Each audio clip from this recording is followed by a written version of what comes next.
Hello guys, welcome to my mini vlog. Now, for today's video, we will going to talk about invasion game. Okay, so what is invasion game? It is a game in which the aim is to invade an opponent territory and score a goal point. There are many invasion games, but for today's video, we are going to talk about only one innovation game, which is the Agawan Base. What is Agawan Base? So Agawan Base is one of the traditional games in the Philippines. It literally means capturing base. And now, what are the skills would be developed in this game? Number 1, change of direction. Number 2, change of speed. Number 3, hitting. Number 4, passing. Number 5, running. And number 6 is keeping. These are the attacking strategies. In order to maintain your goal to win, you need to maintain your position, avoid defensive players, create space for teammates, create space for yourself, and attack goals. Defensive strategies. Defend goal, defend space, gain position, defensive positioning, and predicting opponent's move. This is reminders for safety of everybody. Safety precautions. Take these 5 steps to prevent injuries so you can stay in the game. First, wear protective gear such as helmets, protective pads, and other gear if necessary of the game. Number 2, warm up and cool down. This is very important before and after the game. Number 3, know the rules of the game. Number 4, watch out for others. Number 5, do not play if you're injured. Okay, so now we will proceed on how to play Agawan Base. So before that, what is Agawan Base means? So as what I said a while ago, that Agawan Base is capturing base. It is played by 2 teams, which it has a minimum of 3 players team.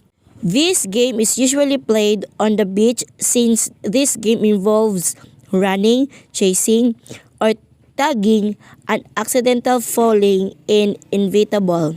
It will be less traumatic if the player falls in the sand. Grassy area is also an ideal place to play this game. Agawan Base can be played together by children and adults also.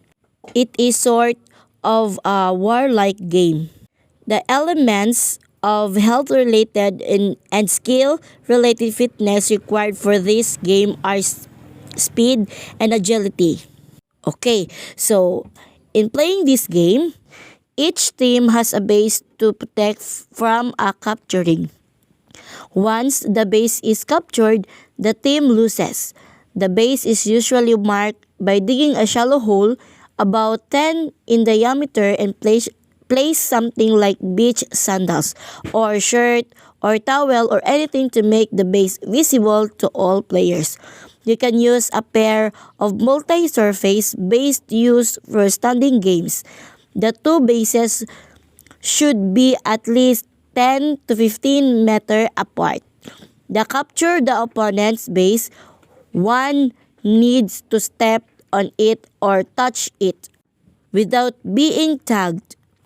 It is very important that each base must have at least 1 guard.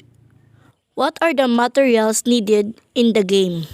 Number 1, markers to be used as the base, or you can use 2 trees or 2 sleepers or 2 chairs as your bases. Number 2, grassy field.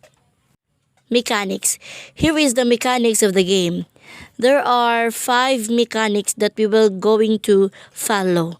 Number 1, all participants should be divided with equal number of players with a minimum of 4 per team. Number 2, each team should have a home base. They can freely choose whatever kind of base they want to have. It can be a tree, a sleeper, a wall of a house, or a light post. Number 3. A line is drawn between two bases to determine the safety zones of the team. If the player crosses the line from his or her territory, he will be vulnerable to be tapped by the members of the opposing team and will stay beside their guard as a prisoner. Prisoners should raise their arms sideward, holding the hands of their fellow captives. Number 4, every team should pick someone who will be the guard of their base. Other members should have to try tagging their opponents while defending their base from the attackers at the same time. Number 5, once you touch them, they will be released and the game still continues until all of you in the team will be captured for them to attack your base freely. They will simply touch your base and win the game, and hearing your mother calling you for supper. The same rule must be followed by the other team.